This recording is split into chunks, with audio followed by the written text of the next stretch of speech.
Good morning class. In today's class we will discuss about accounting concept.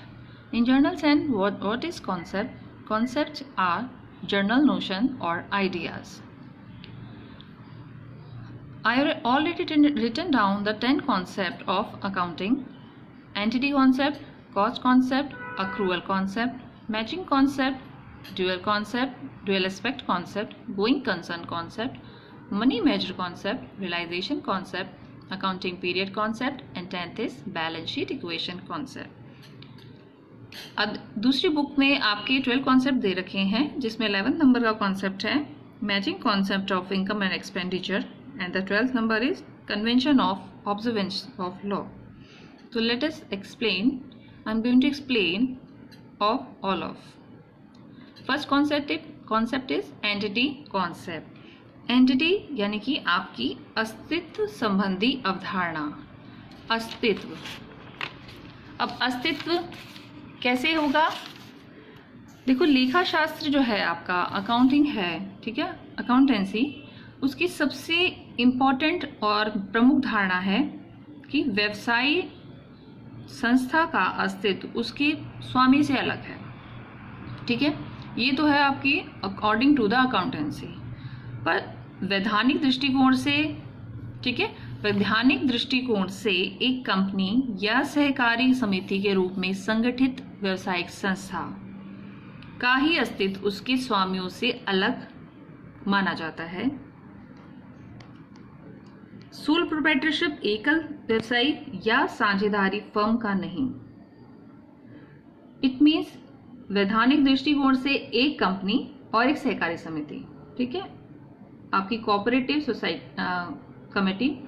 Society के रूप में अगर आपका कोई बिजनेस ऑर्गेनाइजेशन है तो उसका जो एंटिटी है उसके स्वामी के अस्तित्व से अलग मानी जाती है, जबकि एकल व्यवसायी या साझेदार फर्म की नहीं मानी जाती. यानी कि एकल या आपकी जो सोल प्रोप्राइटरशिप है और पार्टनरशिप को एक ही माना जाता है कि जो व्यक्ति है वही कंपनी है. ठीक है, पर आपकी इन अकाउंटेंसी प्रत्येक व्यवसाय, कोई सा भी एनी काइंड ऑफ बिजनेस, चाहे उसका निर्माण सोल प्रोप्राइटरशिप में हुआ हो या आपकी पार्टनरशिप फर्म में हुआ हो, कंपनी हो या कॉर्पोरेट, ठीक है, सबका अस्तित्व उसके स्वामियों से अलग माना जाता है. सबकी एंटिटी अलग मानी जाती है उसके ओनर से. और जो व्यवसाय है, व्यवसाय से संबंधित सभी व्यवहारों के लेखे एक अलग बुक में लिखे भी जाते हैं. रोलैंड ने व्यवसाय को व्यवसाय से पृथक करते हुए यहाँ तक कहा है, रोलैंड वाज अ पर्सन, इसने ये अपना स्टेटमेंट दिया है कि एक दृष्टिकोण से व्यवसाय को भी व्यवसाय में लगी हुई पूंजी तक व्यवसाय का लेनदार माना जा सकता है.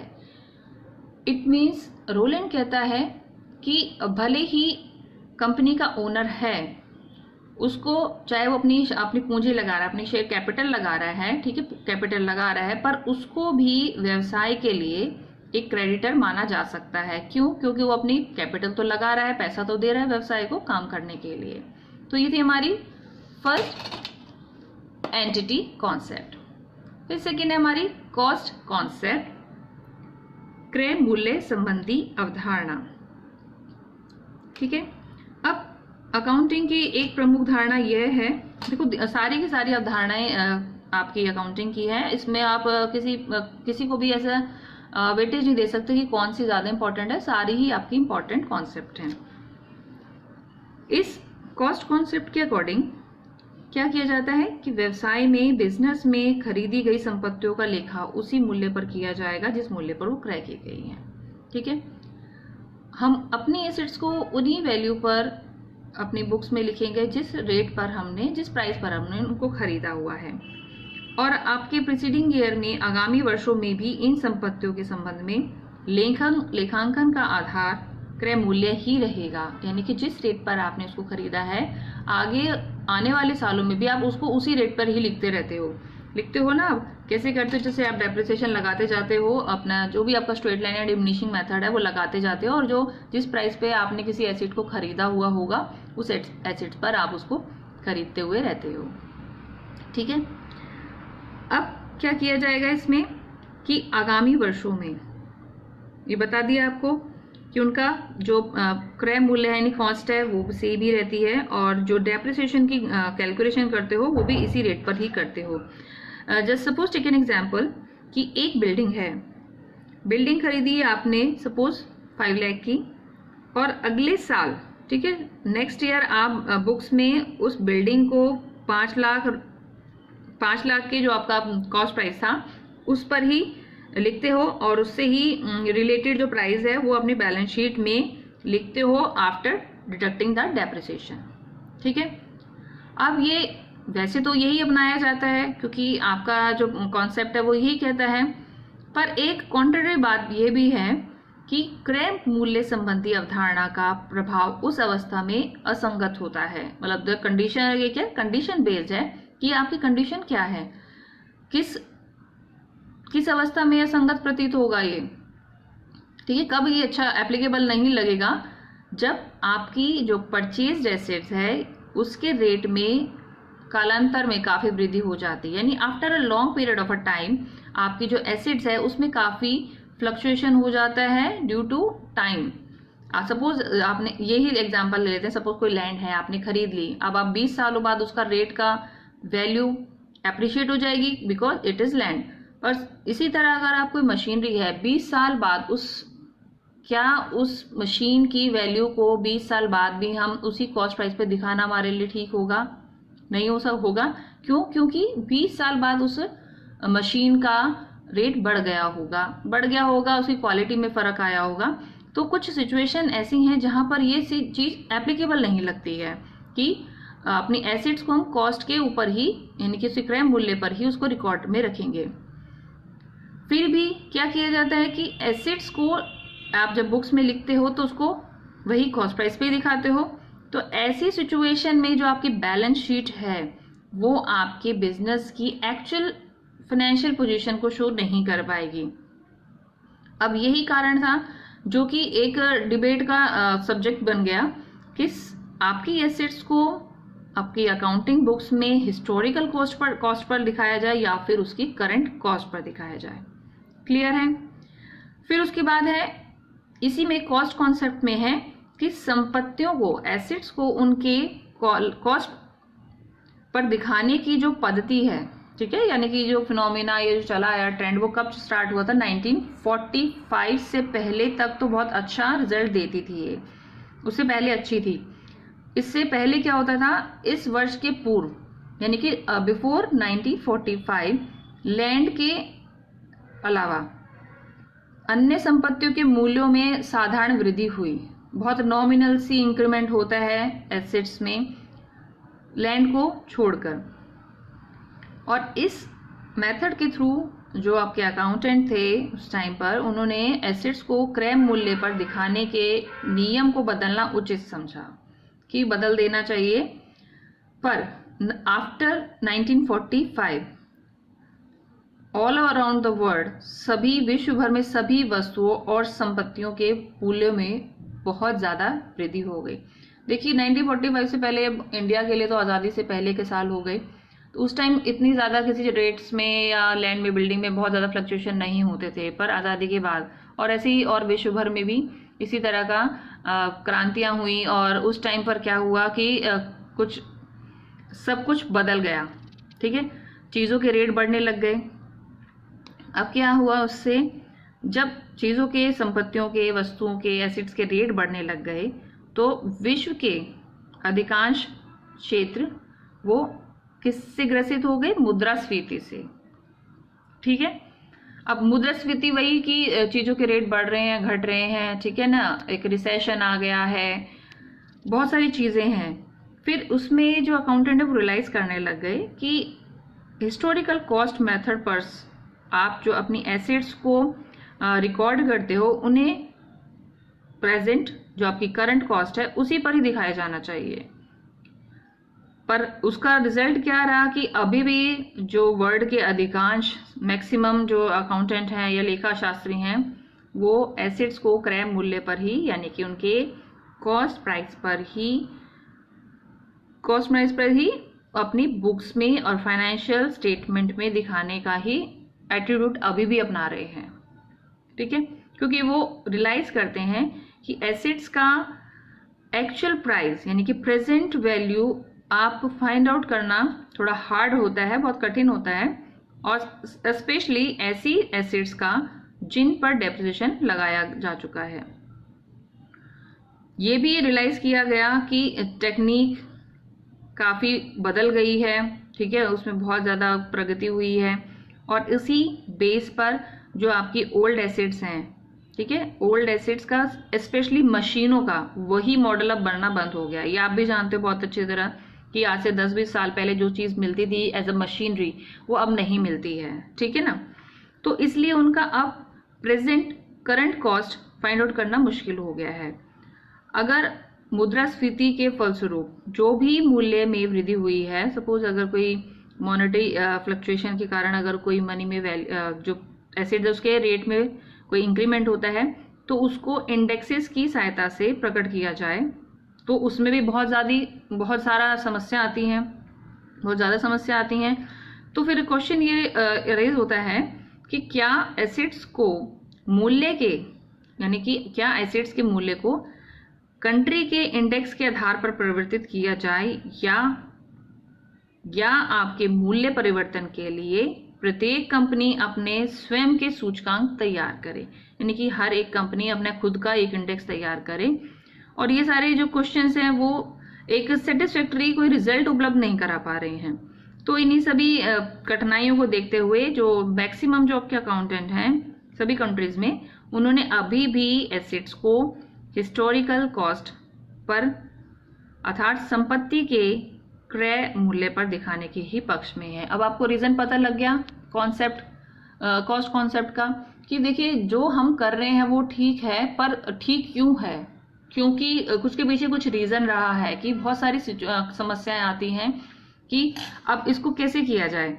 कुछ मशीनरी ऐसी होती हैं, जैसे कोई specially in the case machine के केस में लिया जाता है कि कुछ उनके मॉडल बनने बंद हो चुके हैं। अब 20 साल पहले सपोज कोई मशीनरी खरीदे तो उसको आप अब कैसे कर सकते हो करंट कॉस्ट पे, अब नहीं कर सकते, तो बेटर है इन सब चीज़ों से बचने के लिए कि जिस रेट पे वो खरीदी गई है आप उसी रेट पर ही उसको अपनी बुक्स में रिकॉर्ड कर देते हो, ठीक है। क्लियर हुआ। फिर आ जाता है आपका third concept, accrual concept. Accrual concept में क्या किया जाएगा कि उपार्जित अवधारणा इसमें विशेष महत्व भी रखती है। क्यों? क्योंकि किसी भी व्यवसाय के वर्ष विशेष के जो खर्चे या इनकम होते हैं उसके निर्धारण में यह अवधारणा आधार का कार्य करती है। अक्रूअल यानी कि उपार्जित अवधारणा। अब इसमें क्या उपार्जित हो गई, आपने अक्रूड तो कर लिया पर आपको रिसीव नहीं हुई है, ठीक है। अब रिसीव किस पे लेनी होगी, या तो आपने कुछ खर्चा किया होगा तभी तो आपको इनकम हुई होगी, तो यानी कि आपके ये व्यय और आय, इनकम एंड एक्सपेंडिचर पर बेस्ड करती है। अकॉर्डिंग टू दिस कॉन्सेप्ट, एक व्यवसाय के किसी वर्ष विशेष के आयगत खर्चे वे ही माने जाते हैं, ठीक है। According to the accrual concept, किसी एक साल के लिए इनकम एक्सपेंडिचर किनको मानोगे, जो उसी साल विशेष से उसी वर्ष विशेष से संबंधित होते हैं, जिनका भुगतान किया गया है या नहीं किया गया, या कब किया गया महत्वहीन है। यानी बस वो रिलेट कर रहे हैं उसी साल से, पर उसमें कोई ये चीज़ ध्यान नहीं रख रहा कोई भी कि उसका पेमेंट किया गया है कि नहीं किया गया है और कब किया जाएगा, ये उनके लिए मायने नहीं रखते। तो इस कॉन्सेप्ट से ये निष्कर्ष निकलेगा, क्या निकलता है ये निष्कर्ष, कि किसी व्यवसाय के संबंध में जो मैं आपको अभी बता रही हूँ वे खर्चे ही चालू वर्ष के खर्चे माने जाएंगे, ठीक है। एक साल के ही अक्रूवल कॉन्सेप्ट में क्या आपको मेनली एक साल के खर्चों को ही ध्यान में रखना है और सिर्फ खर्चों को, ठीक है। कौन कौन से हैं? फर्स्ट है ऐसे इनकम एक्सपेंडिचर, आयगत खर्चे जो कि चालू वर्ष से संबंधित हैं, करंट ईयर से संबंधित। देखो सारे के सारे आपके करंट ईयर से संबंधित हैं और जिनका पेमेंट करंट ईयर में ही कर दिया गया है, इनको आप क्या मानोगे, करंट ईयर के इनकम नेचर के एक्सपेंडिचर, आयगत व्यय। सेकंड, ऐसे आयगत व्यय वही इनकम एक्सपेंडिचर जो कि आपके करंट ईयर से रिलेट कर रहे हैं और जिनका पेमेंट पिछले वर्ष में ही किया जा चुका है। देखिए, या तो पेमेंट करंट ईयर में कर दिया है या फिर वो प्रीवियस ईयर में ही कर दिया है गया है। और थर्ड कंडीशन है, थर्ड कंक्लूजन क्या निकलता है कि ऐसे इनकम एक्सपेंडिचर जो कि आपके करंट ईयर से ही रिलेट करते हैं और जिनका भुगतान आपके करंट ईयर में नहीं किया गया और आगामी वर्षों में किया जाएगा। यानी कि इसमें टोटली आपको 3 साल का मान के चलना है कि आपका जो करंट ईयर है उससे पहले अगर आपने पेमेंट कर दिया है तो आपके इनकम एक्सपेंडिचर हैं। अगर आपने करंट ईयर से रिलेट कर रहे हैं आपके और करंट ईयर में ही पेमेंट कर दिया है तो आपके इनकम एक्सपेंडिचर हैं। और थर्ड कंक्लूजन कि ऐसे खर्चे, ऐसे इनकम एक्सपेंडिचर जिनका आपने पेमेंट आपके करंट ईयर में नहीं किया है पर आप आगामी वर्षों में कर दोगे उसका पेमेंट, तो इनको क्या कहते हैं आप, इनकम एक्सपेंडिचर। और आय, अब क्योंकि आय का शब्द इस्तेमाल किया गया है, इनकम शब्द लिया गया है, तो आय से संबंध में ये अवधारणा प्रकट करती है। आय के संबंध में कैसे करेगी कि किसी वर्ष विशेष के संबंध में, किसी स्पेसिफिक ईयर के संबंध में केवल वही आय उस वर्ष की आय मानी जाएगी जो उस वर्ष से संबंधित हो। ठीक है, आप सिर्फ उसी इनकम को इनकम मानोगे जो कि which is relate to the current year. ठीक है, उस साल के करंट ईयर से रिलेट करती है। अब इस नियम के अकॉर्डिंग आय चालू वर्ष की आय मानी जाए, यानी कि जो इनकम है वो करंट ईयर की इनकम मानी जाए। वो कैसे, ऐसी इनकम जो कि आपकी करंट ईयर से रिलेट करती है और करंट ईयर में ही आपको रिसीव भी हो गई है। ऐसी इनकम जो चालू वर्ष से, यानी कि आपकी करंट ईयर से संबंधित तो है पर पिछले साल ही आपको रिसीव हो गई है। अब देखिए, इसमें वही सब चीजें आती रहेंगी जैसे आपके उसके लिए था कि पिछले साल खर्चे कर दिए गए, वैसी आपकी इनकम हो जाएगी। वही 3 कंडीशंस एंड कंक्लूजन है जैसे आपके पिछले में था। थर्ड है इसमें ऐसी आय जो आपके करंट ईयर से रिलेट कर रही है और चालू वर्ष में प्राप्त ना की गई है परंतु उसको आगामी वर्ष में प्राप्त कर लिया जाएगा। ठीक है, वैसे ही जैसे आपका एक्सपेंडिचर था वैसे ही आपकी इनकम है। तीनों कंडीशंस आपकी जो कंक्लूजन निकलता है इस कॉन्सेप्ट से वो बता दिया गया है। अब इस कंक्लूजन में एक अलग से महत्वपूर्ण सिद्धांत भी प्रतिपादित किया है। कौन सा है कि किसी व्यवहार, ठीक है, किसी व्यवहार से एक व्यवसाय में किस सीमा तक आय नहीं मानी जाएगी। मतलब किस टाइम आप अगर कोई ट्रांजैक्शन हुई है, कोई ऐसा व्यवहार हुआ है मनी का, तो उसमें किस सीमा तक, किस लिमिट तक आप उसको आय नहीं मानोगे। तो ये बताती है अवधारणा, यह भी स्पष्ट कर देगी कि वह व्यवहार जिस सीमा तक इक्विटी में वृद्धि करने में समर्थ है, अगर वो इक्विटी में अगर ऐसी कोई ट्रांजैक्शन हुई है जो कि इक्विटी में इंक्रीमेंट करती है तो उस ट्रांजैक्शन को उस सीमा तक इनकम रेवेन्यू नेचर का माना जाएगा। ठीक है, अगर वो उसी लिमिट तक है कि वो इक्विटी में इंक्रीमेंट करती है, इक्विटी में वृद्धि करती है, तो उसे आप इनकम रेवेन्यू नेचर का मानोगे। अगर किसी व्यवहार में आपका जो कैपिटल अकाउंट अप्रभावित रहता है, अगर आपका कैपिटल अकाउंट में कोई इफेक्ट नहीं आता है और आपके कैपिटल में भी कोई इंक्रीमेंट नहीं होता है, तो उस ट्रांजैक्शन से जो आय हो रही है वो आपके रेवेन्यू नेचर की नहीं मानी जाएगी। यानी कि जब तक आपकी इनकम में इंक्रीमेंट नहीं होगा तब तक आप अपनी जो इनकम हो रही है उसको रेवेन्यू नेचर का नहीं मानोगे। ठीक है, इसमें एग्जाम्पल जैसे लेके चल सकते हैं हम। सपोज एक व्यवसायी है, उसने 6 लाख, ठीक है, उधार ले लिए, मान के चलो 6 लाख रुपए उधार ले लिए हैं, तो ये एक रिसीव्ड है बस, क्योंकि इससे इक्विटी में भी कोई इंक्रीमेंट नहीं हो रहा है तो इसे आप क्या नहीं मानोगे, आय नहीं माना जा सकता, क्योंकि उसको सिर्फ 1 टाइम रिसीव हुआ है। पर उस दूसरी तरफ हम एक और एग्जांपल लेते हैं। सपोज एक बिजनेसमैन है, उसने 4 लाख की लागत मूल्य का माल 5 लाख नगद मूल्य पर बेच दिया, यानी कि उसने 4 लाख रुपए का कोई माल लिया और 5 लाख में उसको बेच दिया। तो इस ट्रांजैक्शन से हमको ये पता लगता है कि कैश में 5 लाख रुपए की वृद्धि हुई है और स्टॉक में कमी हुई है। ठीक है, जाहिर सी बात है 4 लाख का स्टॉक बेच दिया तो स्टॉक में कम हो गया और 5 लाख आपको रिसीव हुए तो 5 लाख आपको मिल गए हैं, आपके कैश में इंक्रीमेंट हो गया है। तो इस प्रकार से आपकी जो एसेट्स है उसमें 1 लाख रुपए बढ़ गए। ठीक है, कैश बढ़ गया क्योंकि स्टॉक तो सिर्फ 4 लाख का ही गया था और मिले आपको 5 लाख रुपए हैं। तो इससे इसका रिजल्ट क्या रहा कि इक्विटी भी 1 लाख रुपए से बढ़ गई है। और इस प्रकार के रेवेन्यू से, इस प्रकार के ट्रांजैक्शन से आपकी रेवेन्यूगत आय यानी कि रेवेन्यू इनकम 1 लाख रुपए मानी गई है। ठीक है, तो ये था आपका एग्जाम्पल अक्रूवल कॉन्सेप्ट का। दोनों ही एग्जाम्पल बता दिए हैं कि अगर आपने मतलब कुछ ना कुछ ट्रांजैक्शन हुई है, आपने उधार लिए हैं, आपका कैश तो बढ़ा पर आपको वो लौटाने भी तो हैं। ठीक है, तो उधार लेना आपकी इक्विटी में कोई भी या कैपिटल में किसी तरह की इंक्रीमेंट नहीं कर रहा, जबकि अगर आपको ट्रांजैक्शन करते हो, जैसे कि दूसरा एग्जाम्पल बताया, सामान बेचा है और कैश आया है, तो उस तरह से आपका जो रेवेन्यू है वो बढ़ता है, तो उसी को आप अक्रूवल कॉन्सेप्ट का नाम दोगे। ठीक है, तो यहाँ पर आज मैंने आपके 3 कॉन्सेप्ट मेंशन करे हैं, समझाए हैं, entity concept, cost concept and accrual concept.